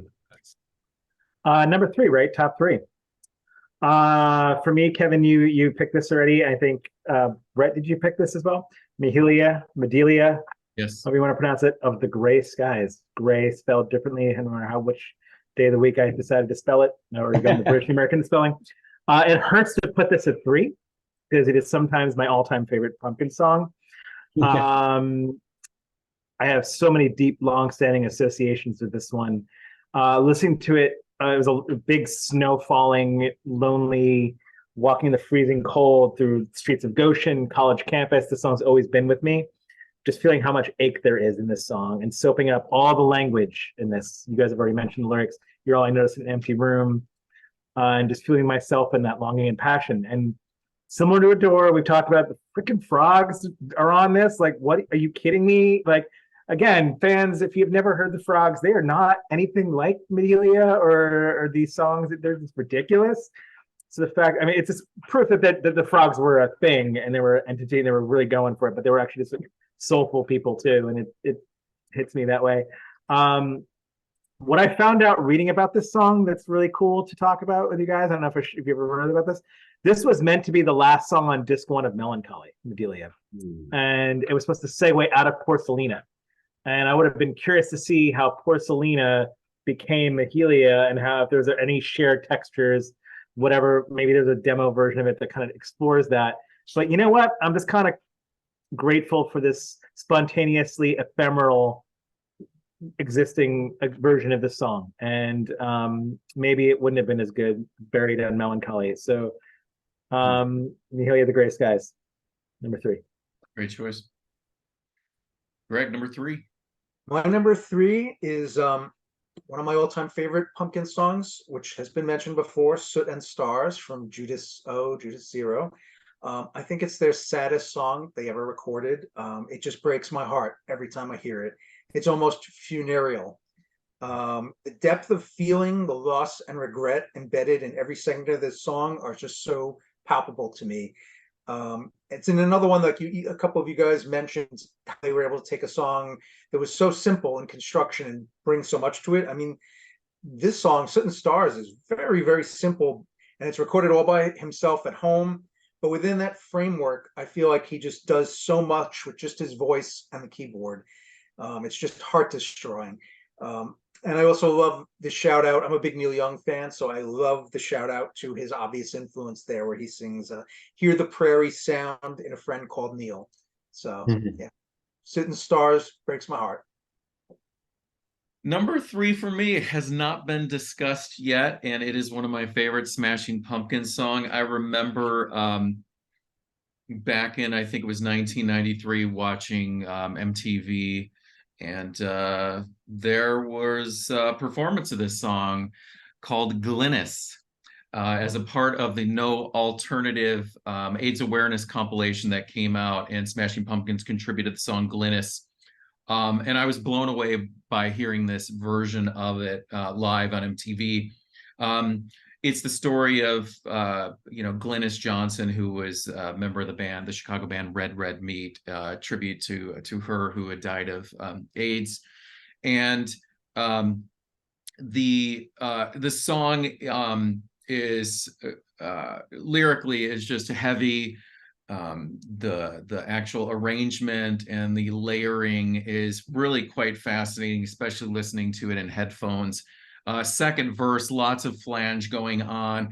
There's this, might be mandolin, or it might be like kind of like, and also the Trees-ish mandolin-esque guitar playing that's in the second chorus. It sounds like there's an accordion in there. And then Billy goes like full on Prince in the outro, like falsetto. And One Love, it's just such a great song. And yeah, that is my number 3 pick, 1993's Glynis. Glad you gave it some love. That's a great song. And that the song they did with Red Red Meat, was it Sad Peter Pan? Also a great track. Not in my top there, but it's on a compilation, Sad Peter Pan. Also cool. Great choice, Greg. Brett, sorry. Yeah, I have the No Alternative CD. I wondered if Glynis would make an appearance for me when I was listening to the Pisces is Scary box set for this. It really caught my attention again. What a great song it is. So cool, and I didn't realize the backstory, so I appreciate hearing more about that. Same. Number 2 for me, Hello Kitty Cat.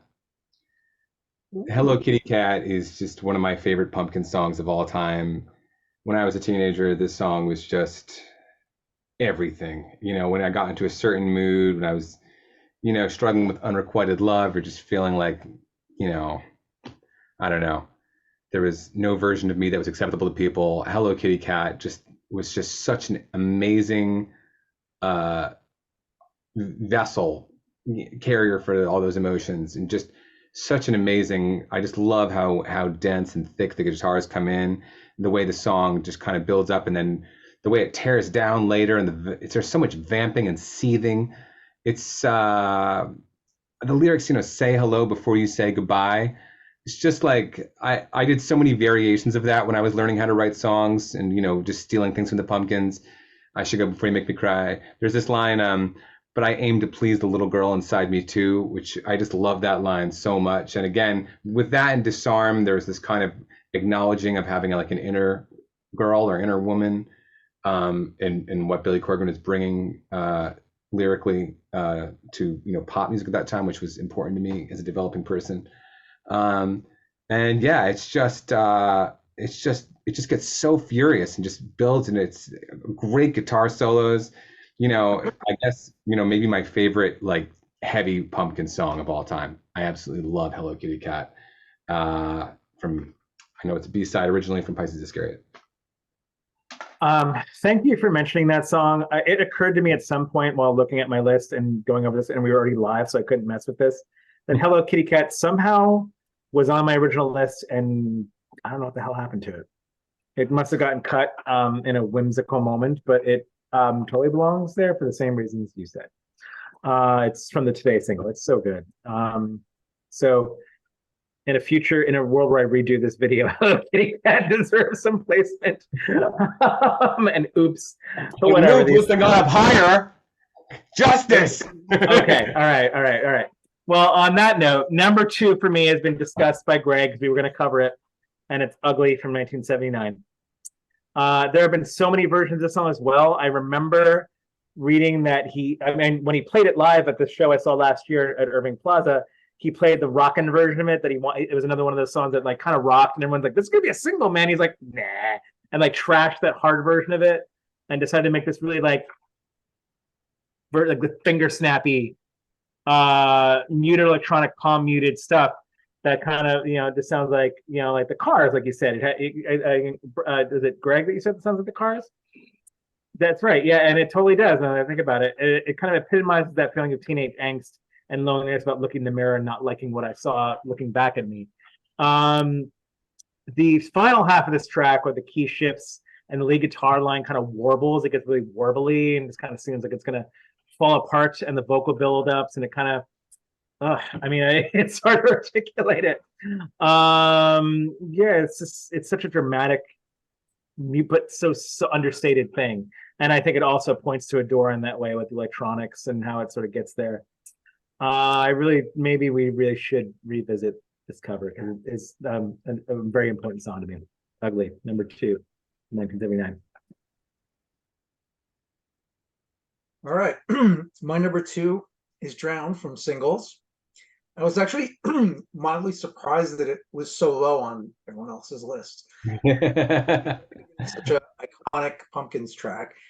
This is the song that actually got me into them. I mean, like I told you guys earlier, I had this record earlier, but it didn't really blow me away. I like it more now. And I didn't really hear Gish, I think, at the time, because again, I think my publisher, who was the big fan, took the record when it came into our magazine offices. So it was kind of like, didn't really know them that well, other than Daughter and this couple of these singles. And I remember that's when I got that soundtrack, and I was like, oh, now I understand why people are saying this is like the new greatest rock band in the world. And it's my favorite song of theirs to play on guitar. I never get tired of picking up my guitar and playing it. I feel like it's an ideal blend of their psychedelic side and their hard rock side. Might be Billy Corgan's finest guitar riff. It's pretty much a perfect song, all 8 minutes. And yeah, you're right. Whoever said it before, you need the 8-minute version. It would have been a great single, as I think you mentioned, Frank, if it weren't for Epic pushing the Screaming Trees, which silly. I adore James Iha's Ebo on this song. It's so influential. And Corgan's solo at later in the song is absolutely masterful. I think it's as good a solo as any of his 70s guitar heroes. You could put it up with anything but Page or Blackmore, any of those guys did. It's there. It's so good. So yeah, never get tired of it. Drown. Like you, Greg, I was surprised at the low placement from Frank and Kevin on Drown, but it is also my number 2 pick. And going into this on my spreadsheet, I just immediately put it at number 1, because I just assumed it was going to be my number 1 of the non-album tracks. Seeing this when it came out and hearing that song, we're now 31 years out from the release of the movie, but for those watching and maybe that weren't around when this came out in this soundtrack, how important this was at capturing the time and what was going on in quote unquote alternative music at that time. The collection of bands on here focused a lot on Seattle, but then of course you had some Midwesterns like Paul Westerberg from the Replacements, and then the Smashing Pumpkins, crowning achievement in their catalog. Once again, as I talked about on Gish in relation to Rhinoceros, dripping with Jimi Hendrix vibes. There's even those little ascending notes in the guitar phrase that totally remind me of that song 1983 from Electric Ladyland. Absolutely a stellar song, and it works really nicely on singles, and a real interesting bridge between Gish and what was to come on Siamese Dream. So that is my number 2 pick, Drown. May I interject, Kevin? I'm sorry I know you're going next for our number 1s. Firstly, it's kind of amazing that you both had it at number 2. We both had it at number 25. That's right. Yeah. I want to hypothesize, though, and say I'm gonna call the age difference on this one. Greg and Brett, you guys are talking about when you got into the Pumpkins, which was earlier than we did. So Drown to You was a new song that really hooked you. Kevin and I got with the Siamese Dream thing and looked backwards. So it's not to say, by the way, 25 is a pretty good placement for Drown, I would say, but I see why maybe it's some people's favorite thing in the world, but it's never grabbed me in the same way because I looked backwards to it and it was hard to get a hold of and I didn't connect with it the same way. It's my theory on why I think you guys have it as this high and we have it here, but it seems like the world loves Drown. And it might be one of the only songs that is on all 4 of our lists, but that's all. I think you're very accurate on that. I really do. I think that does speak to it because Brett, you'll back me up on this. It was an iconic song at the time. It was all over the summer of 1992. That song was everywhere. You could not escape it, and nobody wanted to escape it because it was just so good. And a lot of people's gateway to the Pumpkins. Yeah, for sure. For sure. So I think you're accurate on that. Cool. Number 1. Okay, yeah. I disagree with everything you said about the single soundtrack, but we'll move along to number 1. Number 1 for me, I knew from the moment we announced this, and it is Blissed and Gone. Available on Judas Zero or Still Becoming Apart. I love this song so much. I agree with Frank that even though it is nodded to at the end of Adore and obviously has many of Adore's themes, doesn't really belong in the album, partly because of that stuttering, that electronic kind of thing, that voice sample that's in there or whatever. But yeah, this song just hits me so hard. It's just one of my favorite songs in the world. I love the part where the music kind of drops out and it's more just like one. I think it's like just like one piano chord being hammered and the beat. And it goes, it was all I had. I had no faith. I had no doubt. I had nothing. Just 17 days of rain and you on my mind. It's just like so incredible. I don't know. He's just like getting to these moments you have where it's really just you, like you are alone in this universe, and you have to go so deep within yourself to just find what you need to get through it and to move forward and to be there for yourself. I don't know. It's just such an amazing song for me. 17 Days of Rain. We mentioned the Prince thing. He loves Prince. There is like a B-side, I think, 17 Days of Rain or something like that, in the Purple Rain era, or 17 Days maybe it's called, Purple Rain era. So anyway, there's some kind of a reference going on there, I think. Yeah, the Sweet 17, Sour 29. There's this journey from innocence to experience. We talked on our earlier album about how Adore is really him entering into a truly adult era of songwriting, taking on adult themes, which maybe aren't always there in the earlier works. And this is just such a beautiful song about loss. I think Frankie mentioned maybe he's addressing Jimmy here. Maybe you'll need me around. And we talked about Pale Horse earlier, about the Please Come Back.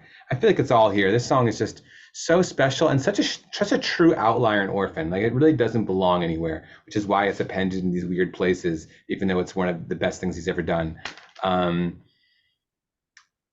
Just one of the all-time greatest songs in the world to me. So number 1 for me is Blissed and Gone. Cool. Number 1 for me, and this was one I was shocked to see low on everybody else's list. Number 1 for me is I. Not only is this one of my favorite Pumpkins non-album, it's my favorite non-album track. It might be top 3 of my favorite songs they've ever recorded. You also, Greg, you said it best, and it was just him, and therefore, and Kevin, it was like the hip hop vibe to it. Everything about it is just speaks to me in a way that it was perfect when it came out. I was just kind of becoming, like I think I mentioned before, I was just kind of getting the goth music. Really was loving The Cure. This is my next phase of my life, and I really meshed with that. I sat there and learned how to play it on. I bought a drum machine, the 606 that's used on this, that's put into the red specifically. I mean, a little bit for Contra Twins vibes, but more so because that's the beatbox used on I. Learned to play it on synth. It's the buildup of the song, the how, yeah, I think it was a Greg, you also, the parting of, or Brett, please correct me, which one of you two said this? The parting of the heavens, where this little, yeah, Brett, where this little moment of sunshine comes down, and it gets you right back into it. So it's good to see it on one of our lists. It's one of my favorite things in the entire world. And yeah, Billy Corgan's solo, if you will. I number one. Great choice. So during our album discussion, I lied, or I misspoke. I said that Galapagos was my favorite Pumpkin song, but actually that's number two. My favorite Pumpkin song of all time is Set the Raid to Jerry, from this 1979 EP. And it's hypnotic, it's haunting. The simple construction really belies the emotional and sonic depth of this track. I love the Jimmy kind of shuffle beat. Bass line is really strong. I assume it's Darcy, but it just sounds great. James does some really sweet guitar on this. I think he's the only guitarist that actually plays on the track, and it's beautiful. And for me, it's Billy's most touching vocal performance. I just love the song. It is the ultimate bittersweet Pumpkin song to me. It makes me feel sad and in just the most happiest way. And Flood's a great producer, but I think he was absolutely wrong in telling Billy to keep this off of Melancholy, because it's just such an incredible song. And yeah, Set the Raid to Jerry, mind-blowing song. Great choice. So I had mentioned with my number two pick how I assumed Drown was going to be my number one choice. It obviously got dethroned to make room for my number one pick. I can honestly say that if we would go back 2 months ago, and if I would have just hand wrote a list of non-album tracks that would have been like top 10 immediately to my mind, I wouldn't even have thought of this song. In fact, I probably wouldn't even have thought of it to include it in the top 25. That just shows how reevaluating things in the present day when we go through this, how it reveals things about songs and albums that you maybe missed the first time, 10th time, 20th time around, whatever the case may be. So this song just kept going back to it. Listening to it in headphones revealed so much. The guitars on the sound of this, the guitars are like this watery sludge wall of sound. It makes me think of My Bloody Valentine's Loveless album. I know that was referenced. I don't remember in regard to what. The song seems to be about addiction, and Kevin referred to the personification. The song is Vanity off of the Machina 2 EP number one. Eleanor, you've lost me in a haze of wine and cocaine, gone out and cost me everything, blame. And then the line broadcast and TV detail. That's another one of those lines. It's just like broadcast and TV detail just makes you stop and just go, like, what does that mean? What is TV detail? Like, is that really extreme detail, or is it like little fuzzy? Are we talking about a Zenith TV circa 1985 here? Anyways, I'm going off on some crazy tangent. Vanity, number one for me. What a song. I can't wait for that Machina box set or whatever reissue to happen, because I want to hear that song in its full remastered glory, cranked up on vinyl, analog, and hear that stuff. So yeah, it just goes to show you how songs take on a second life when they're gone through some reevaluation years, 23 years down the road here. You're here. Yeah. So there we have it. 25 non-album tracks. We're going to collect playlists from the four of us, which you can listen in. We had some tracks that collectively, I know I was one of them, that Drown was another one that made appearance on all four of our lists. So be sure to check those out in the description. And also as a reminder, if you watch this video first, I'll have a link for our album ranking video as well, which was a total treat to do with these guys. So Kevin, Frank, Greg, once again for taking out over 6 hours today to tape these tape these segments. And what a legacy here. And some of the bands that we've covered before ceased to exist. So this is an ever, this is like the universe here. This is ever expanding. So we're sure to get more Smashing Pumpkins releases in the future here. And who knows, maybe down the line we'll come back and do a re-ranking when there's some bit more to chew on. So anyways, guys, thank you to the viewers for watching. Look forward to reading your comments. Hopefully you'll discover some tracks you did not know even existed, and let us know in the comment section. We check these and try to respond to as many as possible. So thanks for watching, guys. It was a total treat. Totally. We'll see you all next time. Thank you. Bye, guys. It's been fun.